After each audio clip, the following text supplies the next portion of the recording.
What's going on, vets? Markel here, back with another video. So tomorrow is Friday, so you know what that means. It is Friday roll call, 8 p.m. Central Standard Time. That's Friday roll call, 8 p.m. Central Standard Time. Looking forward to seeing you guys then. Hopefully you will join us for a good laugh, a good time. Clearly, there's a lot to talk about, with this draft. Man, I'm gonna be honest with you, I'm still in shock. Shedeur Sanders did not get picked up by the Pittsburgh Steelers. This was tailor-made for Pittsburgh, and they straight up just passed on it. Crazy to me. Crazy. Okay, guys, but anyway, this is Q&A on Thursday. You vets leave some questions, and I try to answer your questions as honestly as I can. Now, again, I'm going to say this. Sometimes the way I say things, people take it the wrong way because I speak direct. So I don't sugarcoat it. I don't beat around the bush. I'm not somebody that's going to hold your hand and rub your shoulders and try to explain it to you in a nice way.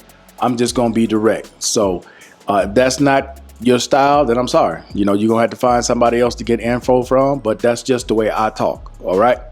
So let's get to the first question. The first question is about the clothing allowance. Do you still have to fill out that form? No. If you received a letter, I believe it was last year when they sent that form out, they sent that letter out where there was a bill that passed that no longer required the clothing allowance, especially if you had been getting it for the previous 5 years before. Okay, it's now automatic. The only time that you got to worry about the clothing allowance is when they call you in to either check your equipment to make sure you're still using it, or you're no longer require whatever it is you're getting the clothing allowance for. So as far as filling that form out, for most veterans, they're not going to have to fill out that form anymore because they've been getting that clothing allowance long enough.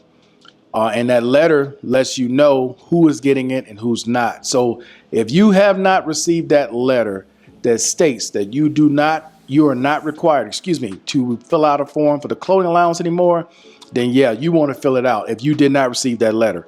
But most of the people that are in the group, most of the people who are in the chat, all received that letter. I forgot who said that they got it first. It might have been Mr. Brown, or it might have been Mr. Mann or Mr. Lawson. Someone said that they got that letter, and then eventually I ended up getting that letter myself because I probably been getting a clothing allowance for well over 15 years. So, but yeah, for those of you over 5+ years, it should be automatic. You shouldn't have to worry about it filling out that form because you got that letter. But for those of you who did not get that letter, go ahead and fill out that form just to be safe. Okay. In case you didn't get it, they did made an error or whatever, but fill out that form if you didn't get the letter stating you are no longer required to have it. All right. Now, the second and the last question is about here. There seems to be an inference on a lot of you guys looking at here, and you're asking about the service that was here that is no longer here. It was the same one that was in Panama that's no longer in Panama. It's no longer in Ecuador. Okay, they were suspended. There was a lot of things that happened. I don't want to speak too much on it because there's still some ongoing investigations and cases still pending. All I can tell you is if you are trying to go somewhere where these services are, I would contact F&P direct and ask them about those services before you go and get too involved in them, because just like in the DR right now, there's about 5 or 6 of them being investigated for potential fraud, among other things. So